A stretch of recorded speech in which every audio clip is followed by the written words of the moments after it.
Halo brother, jumpa lagi di Baik TV ID. Bro, tada, si Wiro udah jadi bro. Di episode sebelumnya itu gua udah ngebahas perencanaannya, perencanaan awal, bahannya apa, pakai mesin apa aja yang dirombak. Nah ini sekarang udah jadi bro. Jadi kita flashback sedikit ke perencanaan. Ini gua kasih tahu ya, gue ingetin, ini frame-nya, bahannya gue pakai dari Trail Ricochet T140. Nah, apa aja yang dirubah di sepeda ini nggak banyak berubah kok, geometri nggak berubah, nggak berubah lah. Yang berubah itu cuman gue ganti dauntuk, satu nih, dauntuknya gue ganti buat dauntuk inner baterai, jadi baterainya di dalam ya. Nah terus yang di bagian bawah juga gue rubah sedikit karena harus pasang motor mesin, jadi gue bikinin kayak housing atau rumah motornya biar lebih enak, lebih rapi, dan mesinnya lebih terlindung bro. Nah terus ada beberapa lagi yang sebetulnya modifikasi minor ya, yaitu di sini nih. Ini kalau kita lihat ini tiang lurusin yang di triangle belakang, kalau aslinya Ricochet itu kan melengkung. Nah ini gue lurusin. Kenapa gue lurusin?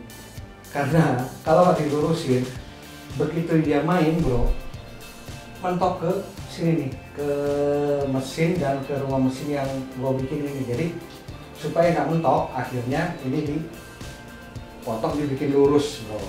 Nah, terus ada lagi perubahan minor itu di routing kabel-kabel. Nah, ini kan tadinya masih yang lama ya, Rico 140-nya yang kabelnya tuh lewat bawah, lewat luar lah. Nah, ini gua rubah jadi lewat dalam, tapi ada sengaja yang satu lewat luar ini memang ini bawaan dari mesin ya. Ini kan buat sensor kecepatan, ini sengaja nggak saya masukin karena biar lebih gampang kalau ada apa-apa. Nah untuk kabel remnya itu lewat dalam, itu udah di sini nih. Nah jadi agak kerenan dikit lah, lewat dalam kabelnya. Sama buat si kabel filternya juga sama, jadi lebih rapi, jadi lewat di dalam. Selebihnya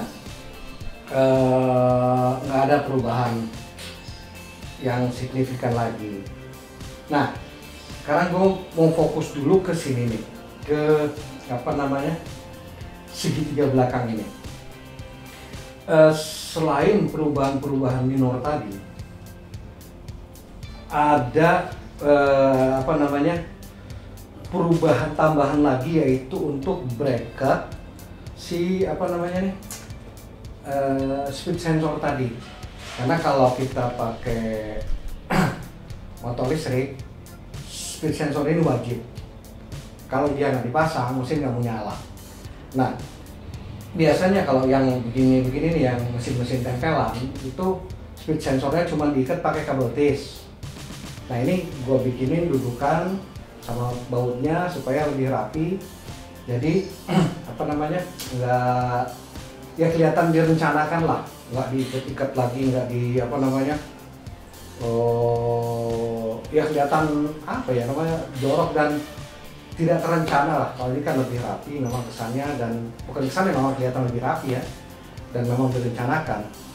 Nah untuk kabelnya sendiri sebetulnya tadinya gue pengen masukin lewat dalam juga bro, cuman karena ini kepala si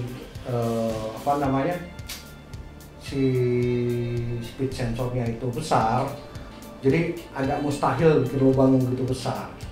Sebetulnya bisa diakalin, itu kabelnya dipotong dulu, kabel ini nih bro, potong dulu nih. Nah nanti dimasukin, dikeluarin, baru disolder lagi. Agak ribetnya bro, nyoldernya. Terus kalau terjadi sesuatu atau rusak speed sensor yang kita mau ganti, ya agak repot lagi, harus gunting kabel lagi, cabut nanti. Begitu juga mau masang yang baru, harus motong dan nyolder lagi. Jadi nggak apa-apa lah, untuk satu itu tetap kelihatan di bawah sini ya, kelihatan, tapi ya lebih ke fungsinya. Yang penting bracketnya di sini, dudukan di sini tuh lebih rapi. Nah, selanjutnya ada sedikit lagi, ada penyesuaian lain selain yang tadi itu, yaitu dilakukan di sini nih bro, yang di dekat crank ini. Ini kalau aslinya itu agak lurus nih, agak tebal. Nah, agak tebal di sini, sama kayak sebelah kiri sana. Kalau itu tidak aslinya tebal gitu, ini si mesin ini pasti pasang mentok di sini, mentok di sini, jadi nggak bisa masuk. Nah, akhirnya gua akalin, itu gua papas sedikit, lebih kurang berapa mili ya gitu. Mungkin sekitar 3 atau 4 mili mungkin ya, kelihatan di sini nih. Nah, jadi si mesinnya bisa masuk. Sebetulnya bisa nggak dipapas, yaitu kita kasih spacer ring di sebelah sini, jadi mesinnya agak keluar gitu. Nah, cuman kalau seperti itu kita buat center line rantai nggak dapat, karena si crank ini nggak akan keluar. Lumayan kalau misalnya kita ganjel dari 3 mili, 2 mili itu kan keluarnya jauh, 2 milian bro. Nah, itu tadi papas. Terus satu lagi lubang buat inner kabel tadi, yang dari depan sini nih gua bor nih sini, ini gua bor. Nah, di bagian outputnya pas keluar sini itu gua bor dulu agak panjang. Selanjutnya pipa aluminium yang bolong ya, yang dalamnya itu 8 mili, OD diameter luarnya 12 mili, itu gua tanam terus gua las. Kedua-duanya sama nih, yang buat kabel shifter sama ke kabel rem. Nah, next apa lagi? Gak ada kayaknya, memang cuman minor itu doang yang dirubah, gak ada lagi perubahan-perubahan yang lain. Nah, kalau untuk si linkage-nya ini cuman di repaint aja ya, dikasih warna lain ya, tadinya hitam dikasih hijau. Terus ini kemarin karena agak terburu-buru ngejar target, jadi catnya belum begitu kering, udah dipasang.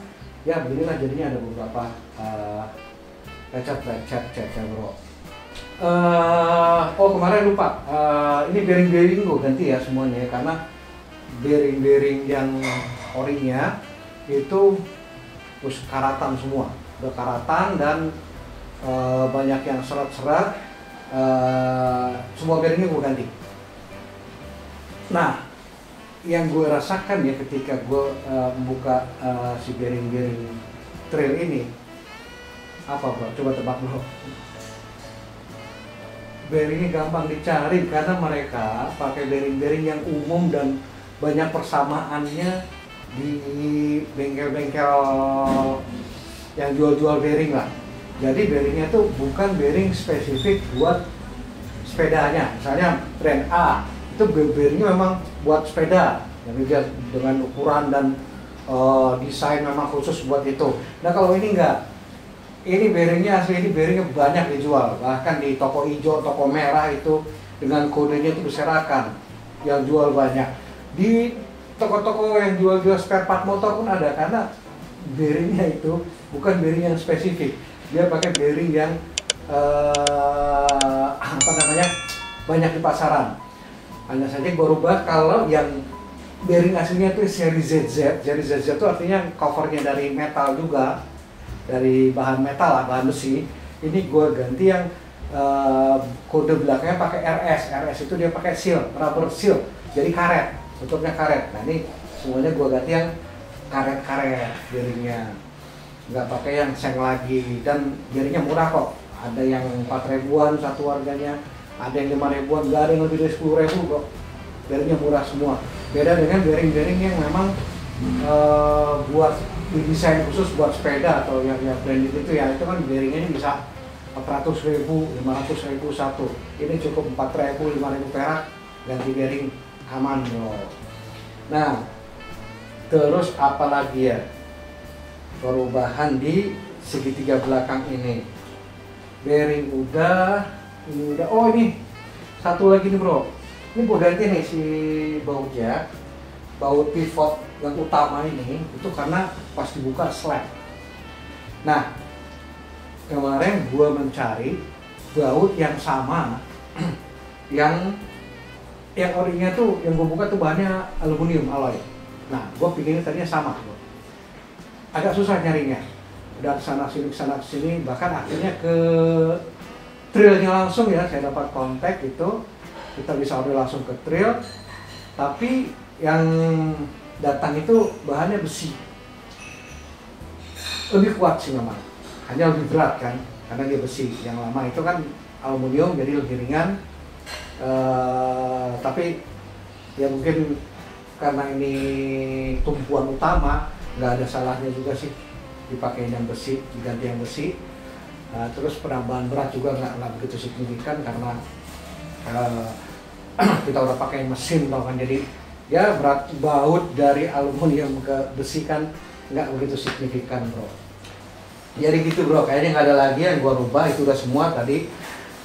Bearing, terus yang ini yang sebelah sini dilurusin, terus jalur kabel, dudukan dudukan speed sensor, sama ngecat inilah. Oh, sama tadi ngikis ini nih, mapas si bagian bawah chainstay tadi supaya mesin bisa masuk. Nah, itu aja bro. Jadi yang gue modifikasi di segitiga belakang ini, oke? Nah, selanjutnya di episode besok itu kita akan ngebahas ke pembuatan si mainframe-nya, ganti nontupnya, bikin mounting mesinnya, dan lain-lain bro. Pokoknya seru. Jadi lu tetap ikutin e-bike TV ID ya. Jangan lupa untuk like, subscribe, comment, share, dan nyalakan tombol lonceng berada. Sampai jumpa.